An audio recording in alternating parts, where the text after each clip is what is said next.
Welcome to Biz Talks, bite-sized learning snacks, keeping you connected to trends, data, and thought leaders in the learning and development space. Today, Biz talks to Bev Mileham, creator of the happy and engaging workplace model, on the impact of culture on business performance. Welcome, Bev. Oh, thank you very much. Thanks for having me. Before we get into the conversation, don't forget there will always be useful takeaways available on bizgroup.ae. The takeaway from today's Biz Talks will be a PDF copy of the happy and engaging model and potentially some other links and data as we go through the conversation. Listen out for instructions on how to access these tools as we go through the show. I'm Matt Jennison. And I'm Andy Fieldhouse. Let's get started. So, first question, Bev.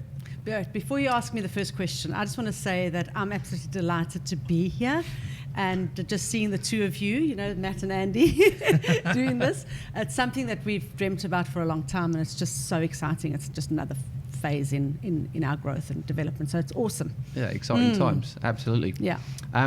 It's a question actually that I sometimes get asked by clients, so I wanted to see what your perspective on this was. So why should our viewers, listeners care about creating a happy and engaging workplace?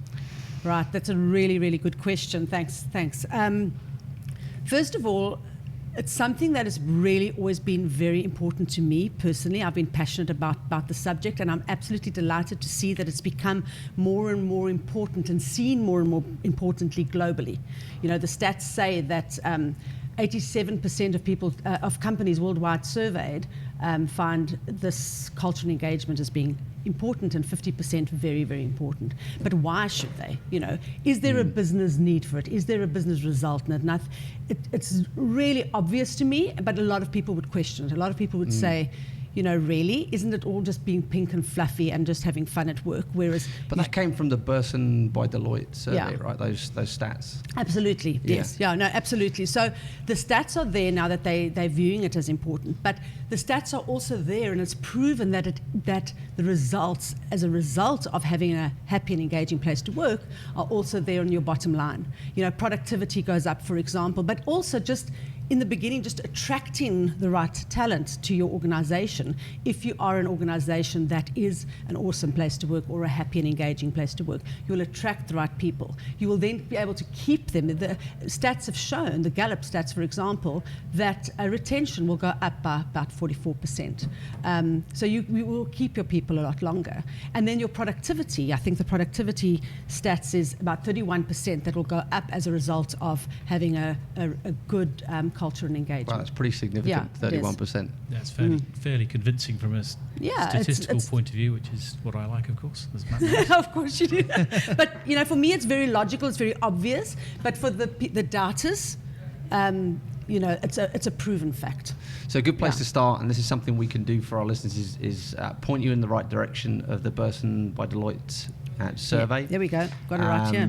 Bev has a copy here, and for those only listening, we'll make that those links available to you after the show. Yeah. Can I just say actually on that, the number of people that they survey, I think is about 7,000 respondees in the sort of L&D, learning and development, and HR space across something like 130 different companies, I believe. Yeah. So there's quite a lot of data, and I think this is the third or fourth year that this survey has been done, and it's become universally recognised as some fantastic information. Absolutely. Trust Andy to have stats like that off the top of his head. Guy. You know me. Andy is our data man. Every single day he's got some stat or piece of history that he brings to the table. You can always rely on him for that. It's just validation. It makes it worthwhile. It makes me feel safe to know that this is not just talk. It's actually Makes me feel safe to know that you've always got those stats. You always empirical data. It always keeps us on track. But did you know that it's been proven that 42.6% of all stats are not valid? Shh. But Burson by Deloitte, those ones are pretty accurate. Obviously. They're not in that 42%, right? Okay. So the model is pretty comprehensive. Perhaps you could just give us a quick walkthrough, Bev, as an overview of the model to help us understand what you've put together here. This is something that's really, really new. It's a model that we've just produced and just worked on very recently. I think that fly is really interesting in what you're saying as well. Yeah. Sorry, we attract all sorts to these talks. Okay. It's a buzzer, not a bizzer, right? I'm here all day. Oh gosh. However, Sorry, have you cut it? No. Oh, okay. A lot of people confused, what is a happy and engaging place to work. And they think, if you have a ping pong table and you have some nice staff lunches and you have an employee of the month and so on, then you've ticked all the boxes. But it's absolutely so much more comprehensive than that. And it concerned me, Matt, when you said, let's have this as a subject. And I realized the amount of time we have, and it's going to be pretty difficult to go through this extensive model in that short space of time.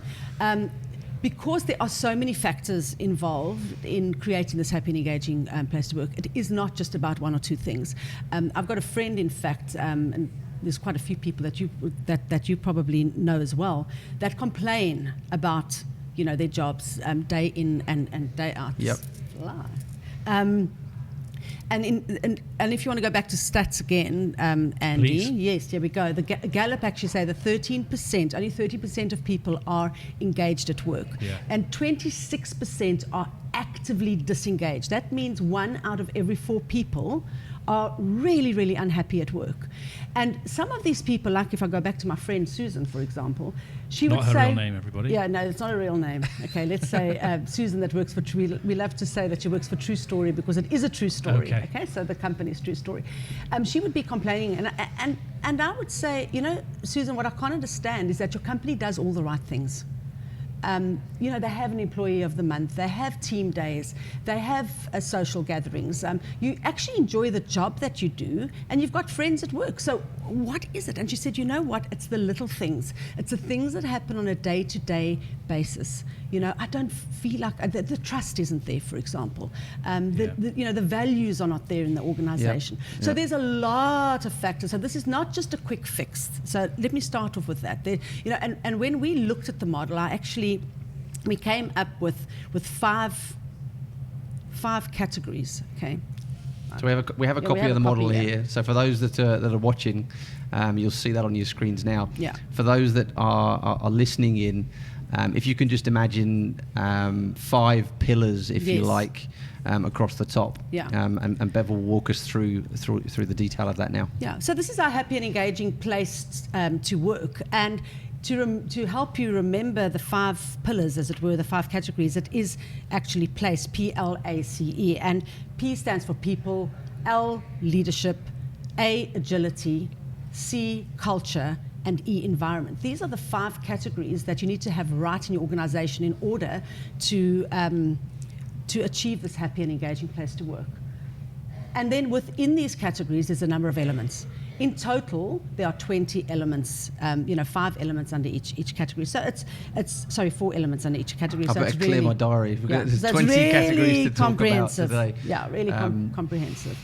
Right, so, what I would like to do, Matt, if possible, is just summarize the importance of each category. Sounds good. And I think we're going to have some future I think we'll come back to it. I think if you give us the kind of highlights at a high level, and I think maybe today let's focus on the people element. Great. Let's come back and talk at a future date about some of those other pillars, shall we say. Okay. Another thing that we've also done is we've created a survey, a diagnostic tool, only 48 questions, and they're short and they're quick, which you can, what's the word? You can take it, or you can access it. You can measure. Benchmark is the word. You can apply the survey to your entire organization, and all your employees will participate in the survey and answer all, honestly, anonymous, answer all the questions. Yep. So the questions relate to these specific elements, and so we would be able to see. It's like a diagnostic tool, which is the area that where the gaps are, and so on. So measuring, the measurability of where some areas you're going to be stronger on than others. Right. Great, more stats, fantastic. Exactly. Okay, so I would like to start with leadership first of all, because leadership is really the start of your happy and engaging place to work. It's the top of the organization, and that's where it all starts. You need to get the leadership. The leadership needs to be right. This has to cascade all the way down through your organization, starting with the soul of the organization at the top of the organization. If you don't get that right, it's going to be extremely difficult to have a happy and engaging place to work further down. Okay? You need to buy into it, right? I mean, We practice what we teach Yeah. here, right? And we've got it right mostly, apart from Andy sometimes, you know, with that dodgy haircut. Sorry, carry on, Bev. You know, at least I've not got a face for radio. Yeah, that's true. That's true.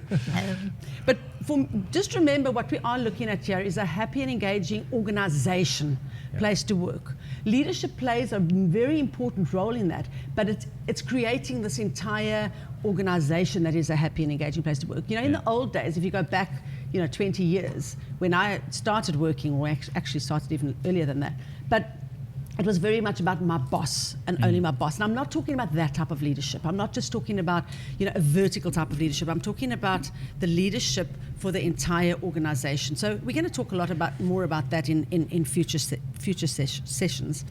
Right. Then I'm going to skip on to the C, which is culture. So you start at the top of the organization, but you need to develop a culture in the organization, right? And that is really, do you have core values?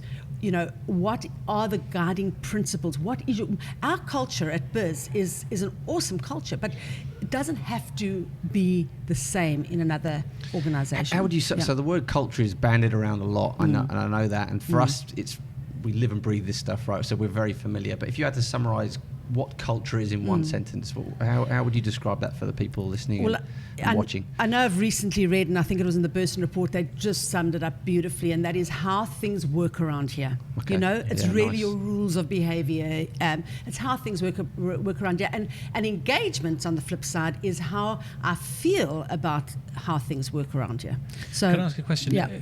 If you don't currently have, a culture in place, and there are a lot of organisations that are brand new or growing rapidly, haven't done this before, is this something you could do very quickly, do you think, to create a culture, or does it take a lot of time? I think it takes time. You can definitely start, if you're starting an organisation, you can definitely start on the right foot by establishing these things, but to really build a rich, enduring, built-to-last culture, it does have to, you've got to build on what you started, and it has to be absolutely authentic. That is really, really important. A culture is not about, these are our values and they're up on the wall and that's really, really cool. It's really got to be authentic. It's got to be in your DNA. This is how we live and this is how we behave around here. Yeah. And I like the idea that we've said before, that you hire based on your values, and you would fire based on your values. It's a real cut and dried. It's almost like the Constitution. That you don't compromise on. It's a great differentiation between the two as well, right? So culture is how things work around here, and that's all well and good. You can have what's perceived to be a great culture, but engagement is, this is how everybody feels about how things work around here, because what might be perceived as a great culture isn't necessarily received in the same way. So it's that differentiation, I think, is key. And that's the point, isn't it? That's what we're trying to say to people, is to create that engagement. Absolutely. And if you look at the model, culture is one of the pillars of the model. The engagement is the entire model. Right. Yeah. You see, it's everything. It's how people feel about how not only the culture, but how everything works around here. The leadership, so my own personal job and so on. Okay. Yeah, that's what makes it really interesting. Right, so we've spoken about leadership, we've spoken about culture. The next thing that I'd like to just give you an overview on is the people. Now, if you've got the culture right, and you know what the culture is, when you recruit people into the organization, oh my gosh, you're going to just lose everything if you don't recruit the right people. Yeah. So getting the right people that are aligned to your culture is extremely, extremely important. The fact that the people will be able to work well together, you're going to be able to get so much more, out of them. They're going to love what they do. They're going to enjoy their peers. They're going to fit in, and there's going to be a camaraderie, and people will be able to produce so much more agile teams and all of that stuff. Okay. Yeah. So getting the right people in the right. Jim Collins always said, get the right people in the right seats. Yeah. Going in the right direction. All of these things. By the way, that's another thing. Sorry, Andy, I know you want to say something, but all these elements on this model actually overlap and feed off each other. Yeah. The one thing is not going to work without the other thing. Sorry. My question was around people. You said there is, attracting talent to your Yes. organisation. And I think, again, from Burson and from what we've heard in the market, it's so hard to get the right good people. Yes.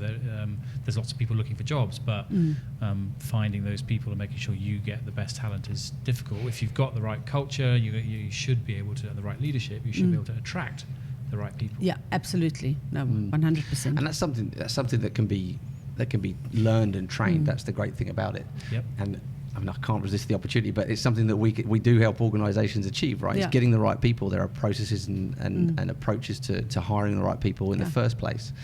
But it takes a big investment of time. It's not just, I quickly need to hire someone. Absolutely. You need Yeah. to slow down, Yeah. actually.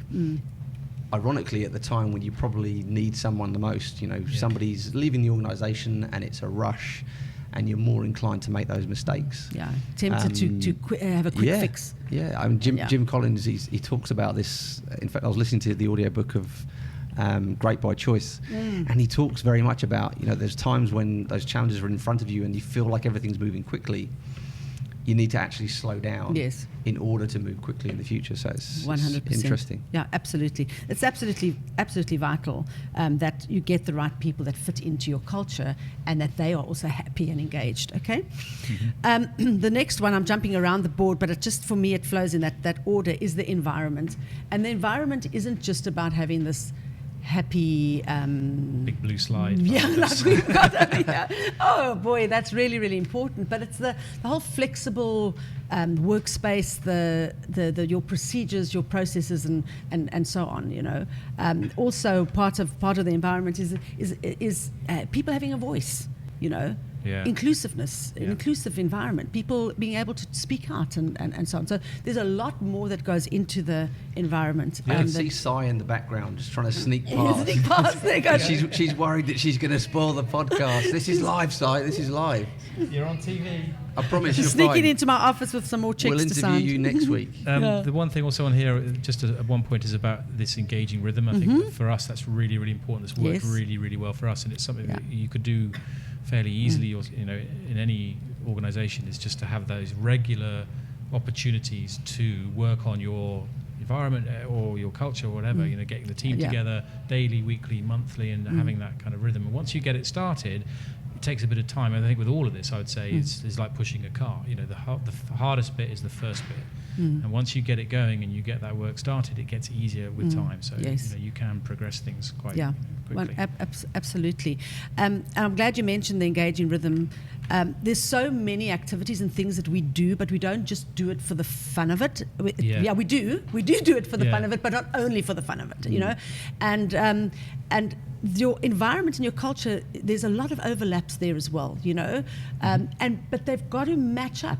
You can't have a culture that is like this, and then a completely different environment that doesn't mirror the same culture. That's why for me the word authentic is really, really important. And your environment can bring your culture to life. Yes. Quite many environments are mostly a blank space. Yeah. And I think what we've done here in our office is to put our culture on the walls at every turn, everywhere you look. It's the colours, it's the words, but it's up there and it's in everyone's mind every day. Yeah, absolutely. Okay. So there's a lot to take in, and it's almost where do you start? I can I know clients will often say this. There's just so many things, but where do we start? A good place to start is there's an open invitation. People will want to visit us here at Biz, and we will comfortably and happily show you around the environment here. And it's physically embodied in some of the decoration on the walls. The tattoo our rocks, on John's shoulder, Biz logo that he created. The Biz tattoo that we give to people when they join the organisation, which I can't show you now, but it's on your buttock. Andrew Fieldhouse, sorry, data man. This is the guy showing with his wild all the side. stats. He's got stats probably tattooed on him. Yeah. But absolutely seriously, I know we openly invite people to come and see it for themselves, because you can start to see how that rhythm comes together, how the fun comes together, but how there's a serious undertone, that we achieve, and we've achieved fantastic growth and development as an organisation. But there's an open invitation for anyone that wants to come along. I wouldn't say it's an open invitation. I think that was a shameless plug, but well, Arguably. Maybe a shameless plug, but come along. No, and absolutely. Andy would love to show you around. I would. I'd love to. So would I love to. I'm glad you mentioned that, Matt, because once again, that backs up what your culture is. When people, one of our values is act with biz energy. It's actually my favorite value. But when people walk into our organisation, when they come and visit us, they feel it from the minute they walk in the door. So it's authentic, it's real, it's there, and so your environment's got to back up your culture, and they go hand in hand. Okay. So the final pillar. The final pillar is agility, and it's similar to, it's the same as growth, really, being agile for growth.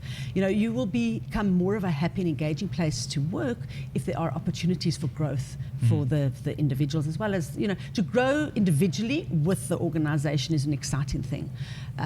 Gone are the days where you just went into a job years ago and just did your job and didn't ask why or where am I going with this and so on. Millennials will move jobs very quickly if they don't feel that there's growth for them, for example. So to keep people happy and engaged with that prospect of, wow, this is exciting, there's opportunities for me, I'm growing with the organisation, I think is really, really important. I heard something recently about that policy, or that there's two things. One is the point that people, the resources in the organisation, are not anymore the resource of the manager who manages them. They are the resource of the organisation. Every manager should have that abundance mentality of, if they need to grow with the organisation to go to another department or area, then they go with my blessing. Yes. And even to the extent that the even higher level is, maybe they've outgrown the organisation, and if they have, and you genuinely feel that we can't give them that opportunity, why resist their move and their growth as an individual going somewhere else? If you try and resist, then in the massively more longer term, it's going to be detrimental. And the point is, do all you can to keep your talent. Absolutely. And do everything to engage them. But if they do decide at some time to go, then it's time for them to go, and they should go with your blessing. Yes. So we've got 5 pillars. Yeah. People, get the right people in the right seats and invest time in hiring them. Leadership, make sure your leadership walk the talk. Authenticity.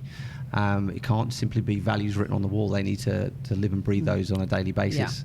And the leadership team needs to be cohesive. Yes. By all means, conflict and discuss and debate, but then get behind decisions and action them as a team. Agility. So making sure you have frequent check-ins.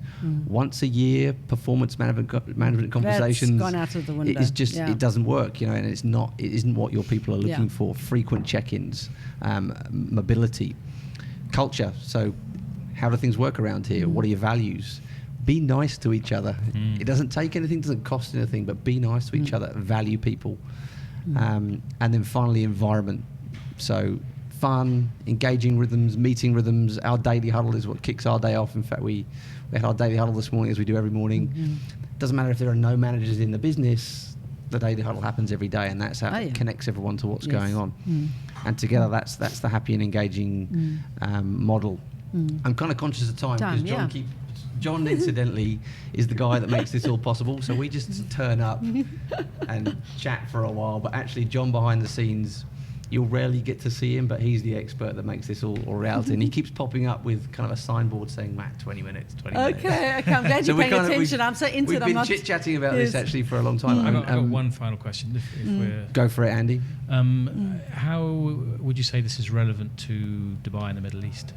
It's extremely relevant to Dubai and the Middle East. I mean, if you come into most people that come into our organisation go, whoa, this is pretty unique. It's amazing. It's like a Google office and so on. But it doesn't matter where you are in the world, Andy. A happy and engaged workforce is going to give you the results. And it's become, I think the stats, and you probably know this more than what I do, is even higher in the Middle East and in Dubai, in the UAE, for seeing this as being very important. Even if we just have a look at the opportunities that are coming our way now and the inquiries that are coming our way for values-driven organisations and culture and so on. And then we are just absolutely delighted in the whole happiness drive. Yeah, absolutely. Dubai has got this massive, massive goal to become the happiest city in the world. That makes me very happy. To the extent that, for those of you who don't know, I think they've appointed a minister of happiness. Yes. I mean, this is just wonderful, and we want to be part of that. We want to be part of, company by company, groups of people by groups of people, changing that for not only through the government but through private enterprises and so on, changing that for our country, and it's fantastic to be involved in that opportunity. Yeah, it's a good question. Thank you. And to give you some background, I mean, this isn't a new topic for us. Biz has been around since 1993 and has been changing the way people think and work every day since. It's something that we practice what we teach internally. It's a topic we're passionate about. Just in terms of final takeaways, practical things that people listening or watching could perhaps go back and do today, Bev. What would your top 3 recommendations be?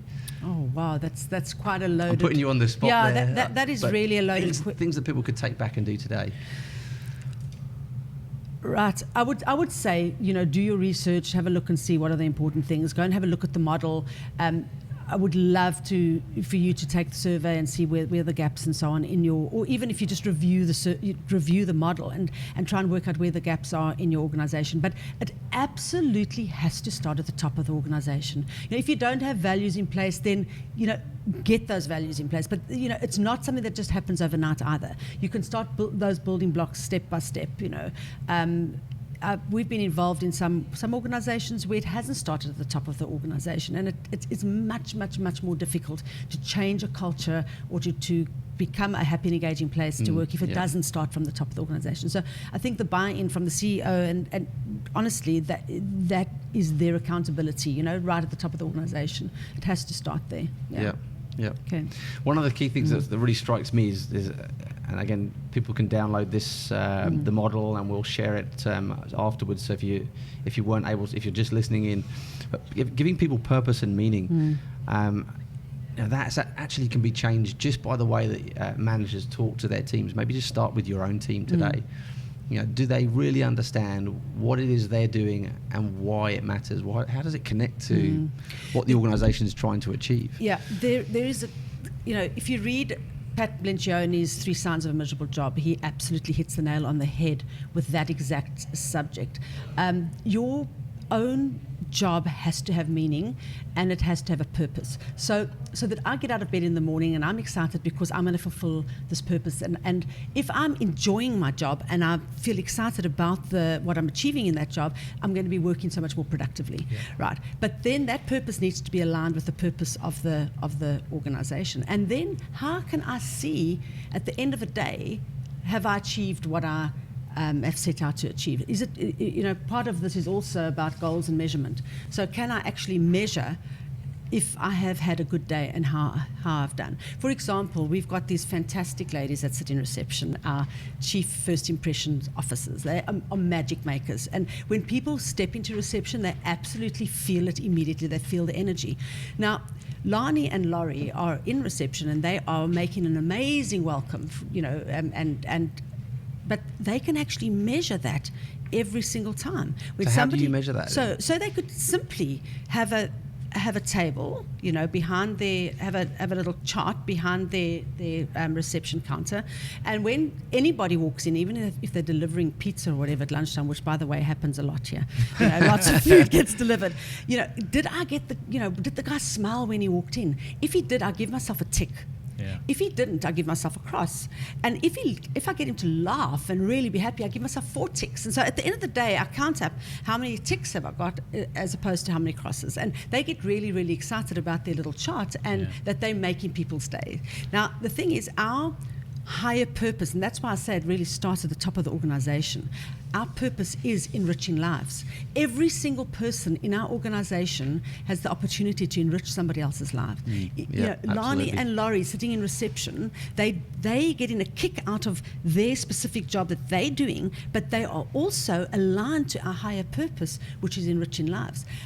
The same way, it's infectious. The same way that our trainers or our team builders out there that are running training and team building events and so on, they are enriching somebody's lives. But I might not be out there training, but I'm having an impact on the people within Biz, and I'm enriching their lives. So I think it's also important that they know what their contribution is doing. So Yes. they're getting the smiles, that's fantastic. Yes. And the story goes about the journalist who was at NASA in about 1968. yes, exactly. Before the moon landings, and he was walking around having the tour of NASA, and there was a janitor sweeping the floor, and the guy said, so what's your job here? What do you do? And he goes, I'm putting a man on the moon. And he was very clear, although he was just sweeping. And this is the floor, janitor. Yeah. That's the janitor. He knew that Such he was great story. contributing. Brilliant putting story. a man on the moon. It's a brilliant I story. love Andy's Yeah. anecdotes. Yeah, it's I always got a come- story for us every I huddle. come to work to listen to Andy's anecdotes. Just looking back on some of the statistics we've heard today, 87% of companies feel that culture and engagement is an important factor. In terms of productivity, was it 31%? Is it Yes. a statistical Yes. increase in productivity when you Yeah. focus on culture and engagement? 31% increase. Yeah. And the one that really shocked me, 26% of employees are actively disengaged. That's Yeah. 1 in 4 people in your team. You've got a team of 40 people. 1 in Yeah. 4 of those people, that's 10 people who are disengaged. What are we missing out on here? What are we losing out? What could they be contributing? And how unfortunate is it for those individuals, to be coming to work every day and not being engaged in your job? Absolutely. I consider myself lucky and blessed to come and work here every day. I love my job. It isn't a chore. It really is a great place to be. And I think but it's something that everyone can achieve. It isn't just that, for Google and Zappos and these big companies who are known for it. We're reasonably well known, but not everybody knows us. Yeah. And we've achieved it. We genuinely have created somewhere that it's a great place to be. And I think we're living, breathing proof. Yeah. And like I say, the invitation's open. Yeah, to come and visit. Come and see for yourself. There's just one Come and last see thing for I'd like yourself. to add, and Go that for is it, Bev. I don't want a misconception that we only have fun and games around here. We work damn hard, okay?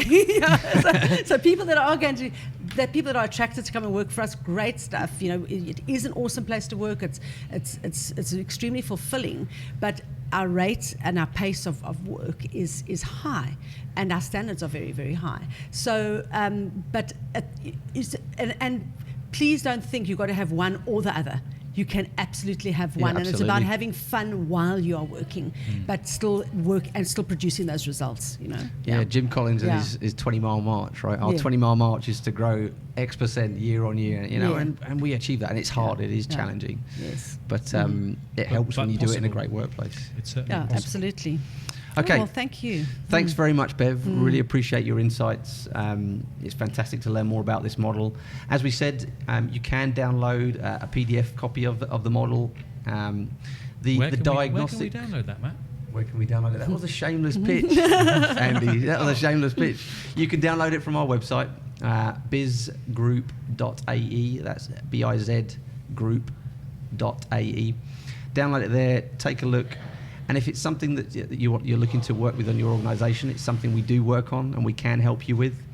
The diagnostic survey is something we can make available to you. Get in touch with us. Yeah. Have a chat with one of our solutions advisors, and we can walk you through how you might access that. And what that gives you is some clear specifics on what you're good at, where you need to work.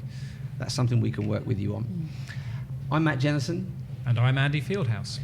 We've been joined today by our GM and creator of the happy and engaging workplace model, Bev Mileham. Thank you for having me. Thanks very much, Bev. Thank you. I must say you look delightful in that jacket today. Thank you. Just keep that in mind when we do the pay reviews. This has been Biz Talks. Thanks very much for joining us.